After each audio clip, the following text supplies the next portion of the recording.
De présenter quelque chose par rapport à l'intelligence artificielle. Donc c'est vrai qu'ils m'ont que c'était pas prévu que je fasse la conférence introductive, mais bon, tant qu'on y est, on va essayer de présenter un peu ce que nous pensons de l'intelligence artificielle et les enjeux et défis pour l'Afrique. Donc pour vous présenter un peu, je suis Dr Seydina Ndiaye, donc de l'Université virtuelle du Sénégal. Je suis également membre du Conseil national du numérique et de l'Association sénégalaise pour l'intelligence artificielle. Donc avant de donner ma voix en fait par rapport à l'intelligence artificielle, j'aimerais présenter un peu ce qu'en pense l'UNESCO.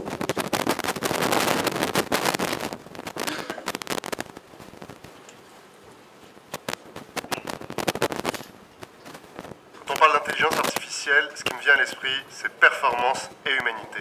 À la fois cette envie d'être les meilleurs, mais avec du sens. L'intelligence artificielle, comme toutes les grandes transformations technologiques, elle va radicalement transformer l'économie. Elle va transformer les systèmes de valeur, elle va transformer les différentes verticales des industries par la donnée. Avec l'intelligence artificielle, c'est toute la productivité qui va être transformée dans les entreprises. Mais plus que ça, ça va être des nouveaux usages, des nouveaux services, et ça va être des nouvelles façons de faire et produire. Ça va avoir des impacts sur l'emploi, ça va avoir des impacts sur les chaînes de valeur. Paradoxalement, l'intelligence artificielle, ça va permettre à certains produits, à certaines entreprises, de réintroduire dans leur économie leur processus de fabrication, réintroduire de la valeur. Une stratégie nationale d'intégration de l'intelligence artificielle, elle doit s'appuyer sur deux choses. La première, c'est s'assurer qu'on a les meilleurs, s'assurer qu'on fait bien émerger des experts, qu'on les attire, qu'on les forme, qu'on les construit. Le deuxième, c'est celui de démocratiser. Il faut que cette capacité, cette compréhension et l'utilisation de l'intelligence artificielle, elle se diffuse dans les entreprises et notamment les plus petites d'entre elles. Vous savez, dans une PME, on n'a pas besoin d'avoir les plus grands experts d'intelligence artificielle. Par contre, on a besoin de comprendre ce que l'intelligence artificielle peut transformer dans mes processus actuels, dans nos processus actuels.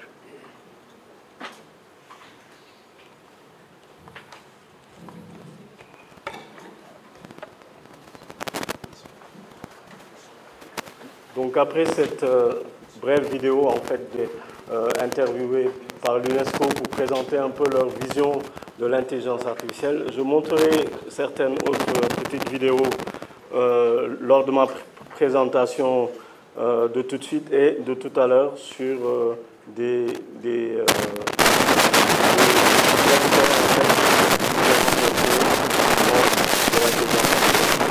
pour présenter mieux l'intelligence artificielle, j'aimerais le mettre dans un contexte qui est un contexte économique mondial et en introduisant un peu ce que c'était que la troisième révolution industrielle, donc qui a été amenée par Rifkin et donc qui a 5 piliers, qui repose sur un changement de paradigme dans le domaine énergétique en introduisant beaucoup de technologies dans la gestion de l'énergie et donc qui permet de booster l'économie et d'avoir une troisième révolution industrielle.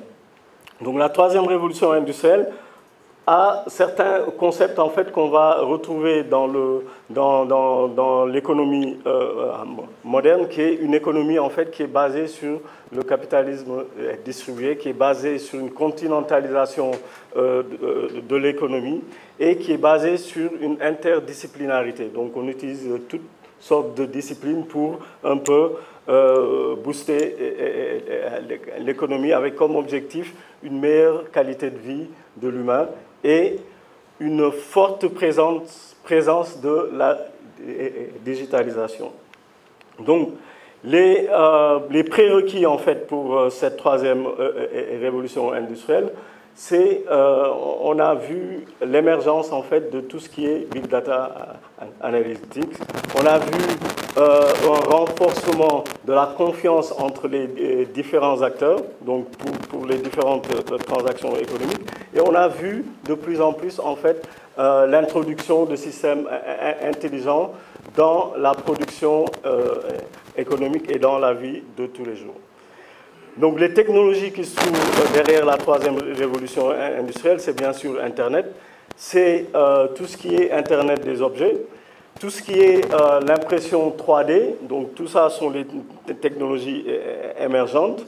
On a vu la biotechnologie qui est de plus en plus présente et tout ce qu'on appelle blockchain en fait pour renforcer la sécurité et renforcer la confiance entre les différents acteurs.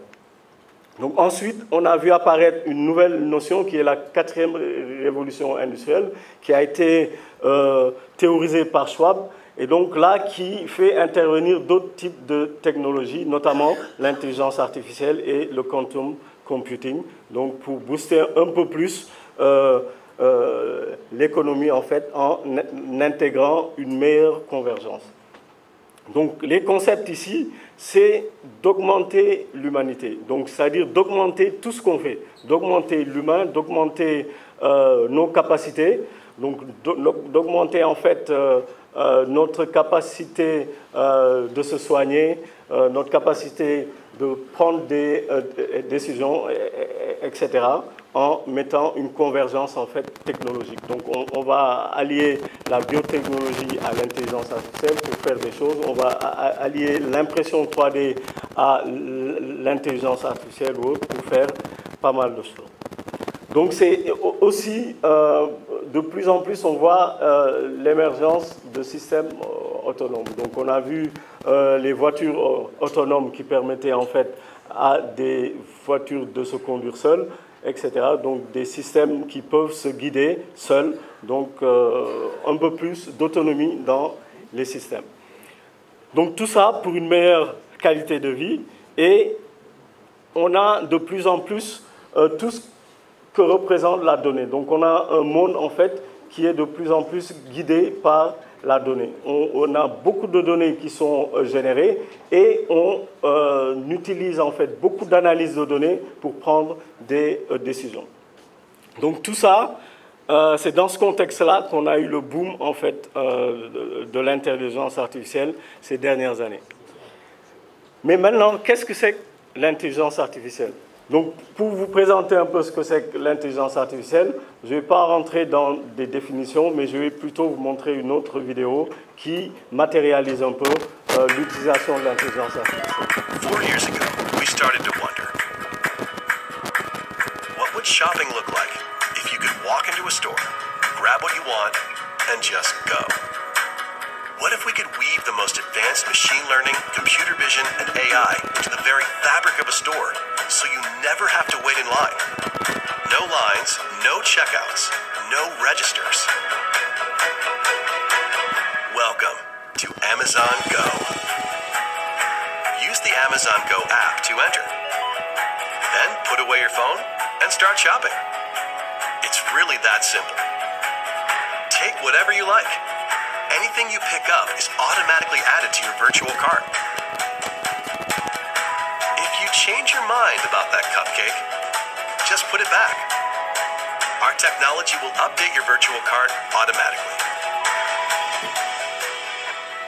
So, how does it work? We used computer vision, deep learning algorithms, and sensor fusion, much like you'd find in self-driving cars. We call it Just Walk Out technology. Once you've got everything you want, you can just go. When you leave, our Just Walk Out technology adds up your virtual cart and charges your Amazon account. Your receipt is sent straight to the app, and you can keep going. Amazon Go. No lines, no checkout. No, seriously.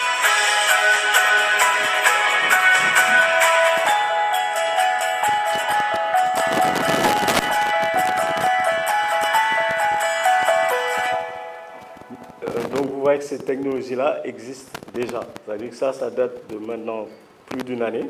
et on peut intégrer en fait différentes technologies de l'intelligence artificielle combinées pour avoir ce genre d'outil qui nous permet d'aller faire nos courses sans avoir à passer par une caisse. Donc la technologie peut automatiquement savoir ce qu'on prend et débiter directement notre carte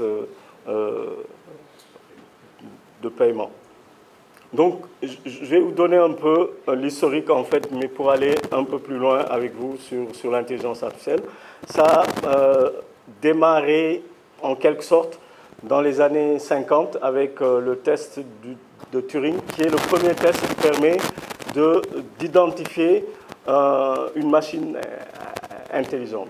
Donc c'était dans un contexte où les gens commençaient à se poser la question, est-ce qu'on pouvait faire des machines qui pouvaient être aussi intelligentes que les humains. Donc Alan Turing a mis en place un test qui permettait en fait aux concepteurs de système de tester leur système pour voir si leur système était intelligent. Mais c'est en 1956 qu'on a vu l'apparition en fait du terme intelligence artificielle à la conférence de Dartmouth, et là où des chercheurs ont pour la première fois en fait parlé d'intelligence artificielle.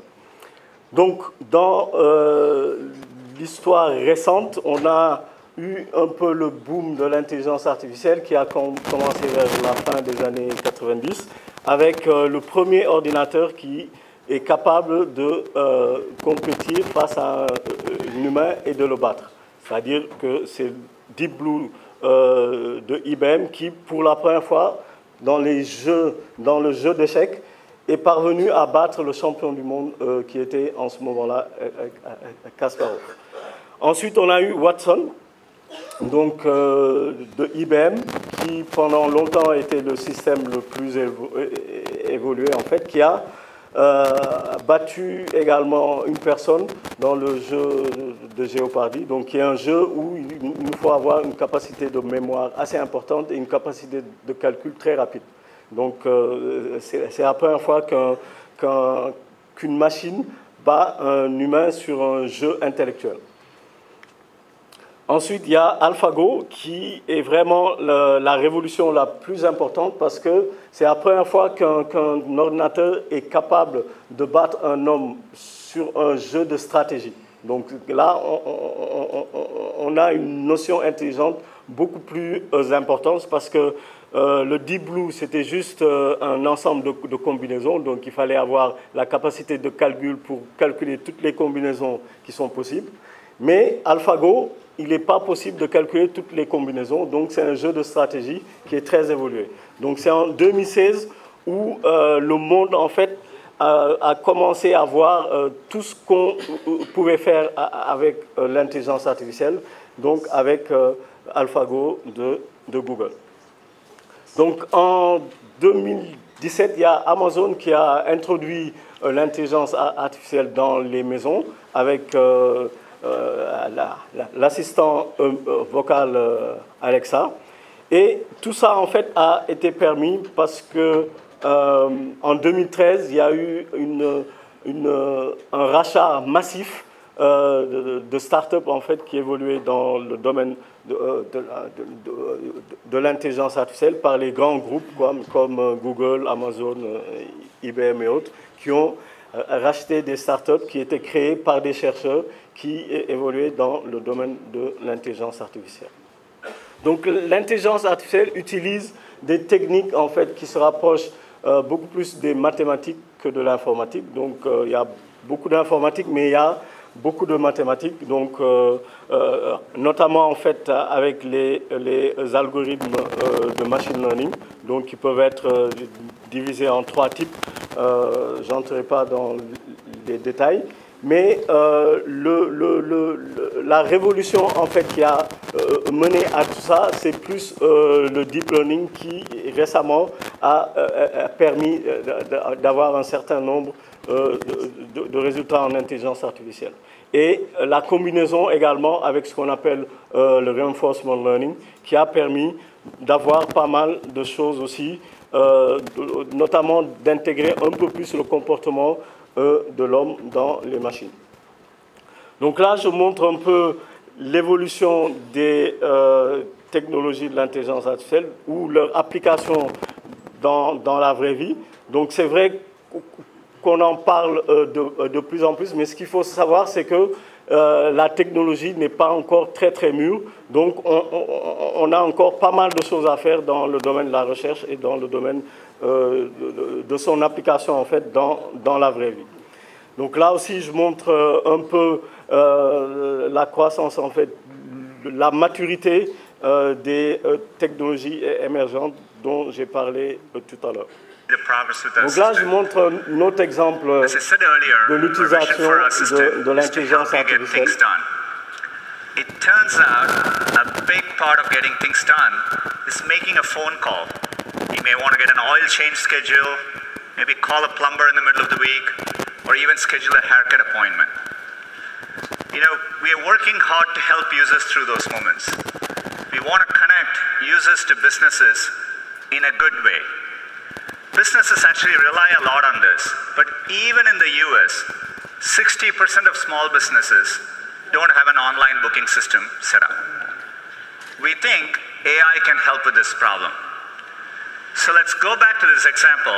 Let's say you want to ask Google to make you a haircut appointment on Tuesday between 10 and noon.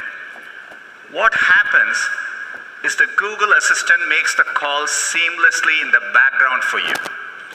So what you're going to hear is the Google Assistant actually calling a real salon to schedule the appointment for you.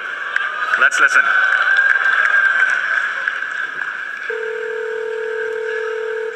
So how can I help you? Hi, I'm calling to book a women's haircut for a client. I'm looking for something on May 3rd. Sure, give me 1 second. Sure, what time are you looking for around? At 12 p.m. We do not have a 12 p.m. available. The closest we have to that is a 1:15. Do you have anything between 10 a.m. and 12 p.m.?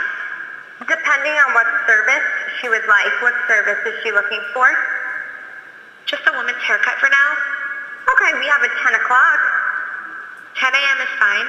Okay, what's her first name? The first name is Lisa. Okay, perfect. So I will see Lisa at 10 o'clock on May 3rd. Okay, great. Thanks. Great. Have a great day. Bye.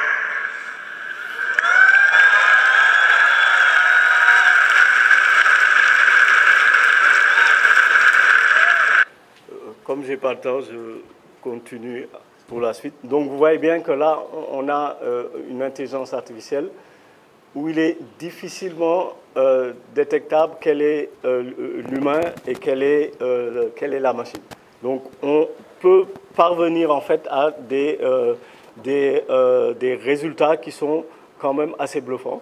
Mais on est encore loin en fait de l'intelligence artificielle qu'on appelle l'intelligence artificielle de sens commun, où on aurait par exemple un robot qui serait là et qui se comporterait en fait, mais comme tout le monde, sur tous les sujets et sur n'importe quoi. Donc on est encore bien loin de cette intelligence artificielle-là, de common sense qu'on peut voir dans le film, mais par exemple AI de Steven Spielberg. Donc maintenant, comment est-ce qu'on passe généralement de la théorie à la pratique? Comment on passe des algorithmes à quelque chose d'utilisable dans la vraie vie? Il faut savoir que c'est une combinaison en fait de différents types de personnes, de différents types de profils. On a bien sûr les spécialistes en intelligence artificielle, donc qui vont maîtriser tout ce qui est deep learning, etc. On va avoir des informaticiens qui sont capables en fait de coder de façon optimale des solutions. On va avoir des spécialistes de domaine, et ça c'est très important. On ne peut pas faire de l'intelligence artificielle tout seul. On est obligé de travailler avec des gens du domaine d'intérêt. On est obligé de travailler avec des médecins si on veut faire de l'intelligence artificielle dans le domaine de la médecine. On est obligé de travailler avec des spécialistes de l'agriculture si on veut faire de l'intelligence artificielle dans le domaine agricole, etc. Mais il nous faut également beaucoup d'experts dans les mathématiques, beaucoup d'experts dans la philosophie, la sociologie, la biologie, etc. Donc c'est toutes ces combinaisons-là d'expertise qui permettent en fait de mettre en place des solutions optimales dans le domaine de l'intelligence artificielle. Et le futur, en fait, il faudra impérativement intégrer en fait toutes ces matières-là pour pouvoir avoir une intelligence artificielle évoluée. Donc, quels sont les challenges en fait pour l'Afrique? Moi, je pense qu'il nous faut se concentrer sur nos problèmes. C'est bien d'avoir des types d'exemples qui marchent bien en Europe ou autre, mais il nous faut trouver nos problèmes et essayer de trouver des solutions en fait pour ces problèmes-là. Il nous faut avoir nos propres données et travailler sur la collecte de nos données, sur la gestion de nos données pour pouvoir avoir en fait des solutions dans le domaine de l'intelligence artificielle. Il nous faut protéger également nos concitoyens, c'est-à-dire que l'intelligence artificielle, il y a beaucoup de problématiques en fait qui sont des problématiques par rapport à la réglementation, et il nous faut trouver en fait la bonne réglementation pour protéger nos concitoyens. Il nous faut également produire, c'est-à-dire être beaucoup plus producteur que consommateur, c'est-à-dire qu'on trouve bien des solutions open source en ligne, mais il nous faut produire nos propres solutions. Il nous faut vraiment être beaucoup plus productif en fait. Donc, quelques solutions qu'on pourrait avoir, il nous faut développer nos propres plateformes d'intelligence artificielle. Donc, on a vu qu'il y a de plus en plus de grands majeurs dans ce domaine-là. Donc, il y a Google, Facebook et autres mais qui offrent des plateformes, mais il nous faut nous-mêmes mettre en place nos propres plateformes. Donc, que ce soit dans le domaine du machine learning, que ce soit des plateformes de données où on pourrait partager nos propres données ou avoir des plateformes en fait avec des API qui sont proposées à tous les chercheurs et autres. Il nous faut avoir une connectivité Internet qui est très très bonne parce que de plus en plus ces plateformes-là, pour pouvoir les utiliser, il nous faut passer par Internet. Donc il nous faut avoir une connectivité la plus large possible et la plus importante. La cybersécurité devient de plus en plus cruciale en fait, dans le domaine de l'intelligence artificielle. Donc il nous faut sécuriser tout ça et avoir beaucoup plus d'experts dans ce domaine-là. Donc tout ce qui est règles et réglementations, j'en ai parlé. Donc pour protéger nos données, protéger nos droits et protéger nos populations. Donc, dans le domaine de l'éthique aussi, donc de plus en plus, l'intelligence artificielle pouvant être utilisée pour le bien comme pour le mal, il nous faut vraiment intégrer en fait cette problématique d'éthique et éduquer nos populations. Si on veut devenir des puissances dans ce domaine-là, il nous faut avoir une population éduquée dans ce domaine-là et avoir les experts qui sont très pointus dans ce domaine. Donc, l'éducation, à mon avis, est très importante à voir.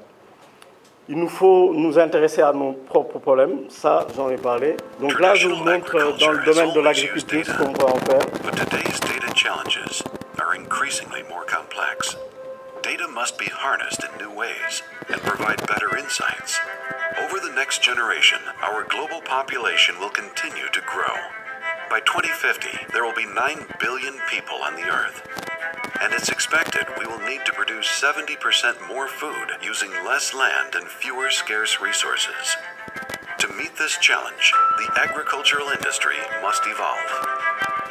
Microsoft and EY are empowering a digital transformation in agriculture by connecting data to the cloud, driving innovation and value. What if you could predict the best crops to grow using the power of data? Recognize crop disease or pests faster. Connect with vendors seamlessly. Doing all this knowing you control your own data. With data captured from each field and connected to predictive analysis, farmers have an unprecedented view of their crops. Edge computing will lower the cost of field oversight and accelerate the response to crop threats. Artificial intelligence will expose inefficiencies and unlock new insights to enhance production. Mixed reality will make a remote mechanic an expert and give agronomists the complete view of a farm. Robotics will add a new dimension to how and where crops can be produced. Microsoft and EY have the experience, trust, and scale to enable innovation throughout the global food value chain. Working together, we can rise to the challenge of feeding the world. This is data-driven agriculture. This is agriculture on Azure. Because when the world of farming harvests data, the world works better.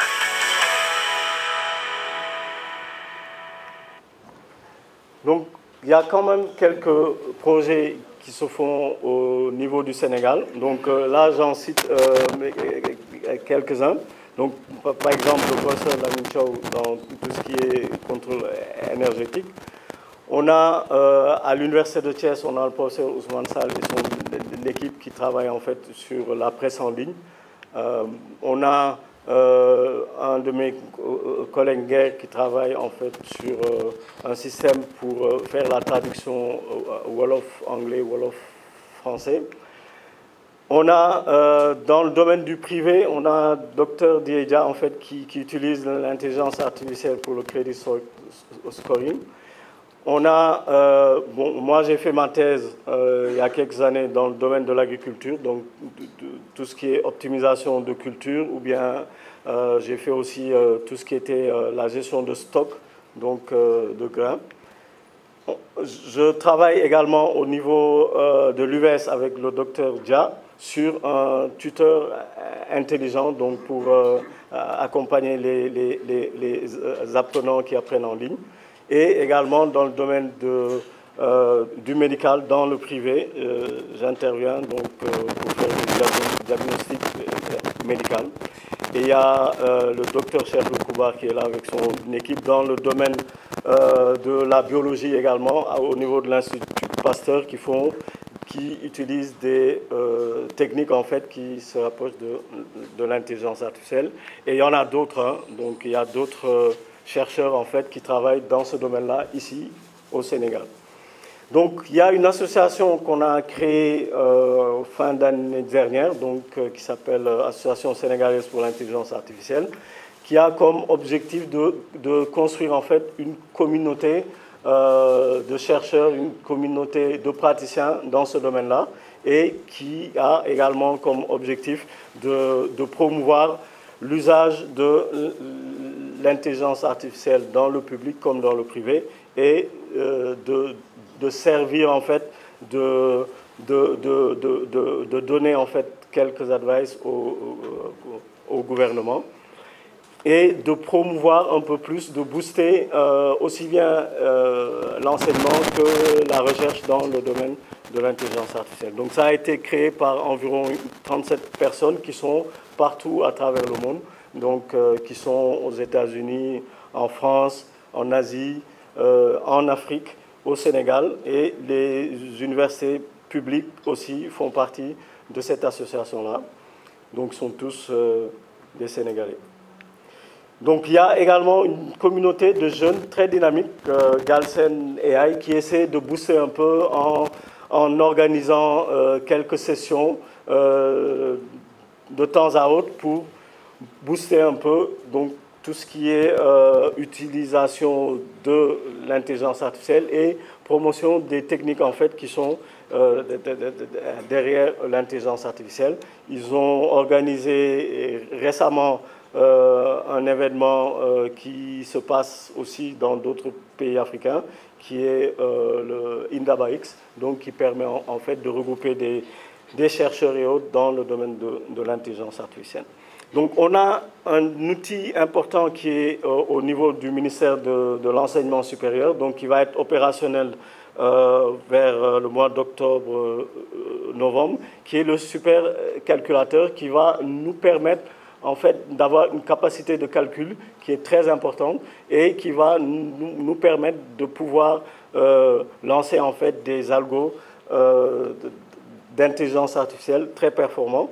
Donc, l'acquisition de ce super ordinateur, en fait, est accompagné, en fait, par la mise en place de formations de pointe aussi dans des domaines comme l'intelligence artificielle, la robotique, le big data, etc. Donc, ces différentes formations-là sont pilotées par l'Université virtuelle du Sénégal, mais accessibles par toutes les universités. Donc, il nous faut vraiment penser à avoir une stratégie nationale pour l'intelligence artificielle. L'intelligence artificielle, en fait, a une capacité pour ces prochaines années-là de booster l'économie mondiale de 15,7 000 milliards de dollars. Donc, c'est vraiment une manne pour laquelle il faudrait s'intéresser et avoir une propre stratégie. Donc, l'intelligence artificielle va impacter tous les domaines, donc il nous faut y aller. Et on estime environ à 36,7 milliards de dollars la levée de fonds qui a été faite par environ 2000 compagnies dans le monde. Et donc, c'est un marché qui va grandir encore de plus de 75% d'ici 2021. Donc, il nous faut vraiment y aller. Donc, ces pays-là, tous ces pays-là ont déjà une stratégie nationale mais pour l'intelligence artificielle ou sont en train de mettre ça en place. Parmi ces pays, on voit qu'il y a 2 pays de l'Afrique, donc le Kenya et la Tunisie, qui n'ont pas encore la stratégie, mais qui ont mis en place des équipes en fait, pour réfléchir à cette stratégie-là. Donc je pense que le Sénégal également devrait pouvoir le faire. Comment le faire? Il devrait mettre en place une task force pour y réfléchir d'environ une dizaine de membres et accélérer en fait la digitalisation de l'administration. C'est-à-dire que l'administration est un pourvoyeur de données phénoménal. Donc il nous faut vraiment digitaliser de plus en plus l'administration pour permettre d'avoir une masse de données exploitable qui est assez intéressante et pour permettre aux startups et autres de produire pas mal de choses. Donc il nous faudra financer cette stratégie-là. Donc quelques pistes en fait de ce que pourrait être une stratégie à très court terme, donc en 3 ans, c'est de développer le capital humain dans le domaine de l'intelligence artificielle. On ne peut pas faire de l'intelligence artificielle si on n'a pas de spécialistes. Donc il nous faudra développer ça, il nous faudra utiliser l'intelligence artificielle au niveau de l'État, promouvoir les startups en fait dans ce domaine-là et développer tout ce qui est données et tout ce qui est infrastructure digitale. Donc on a vu que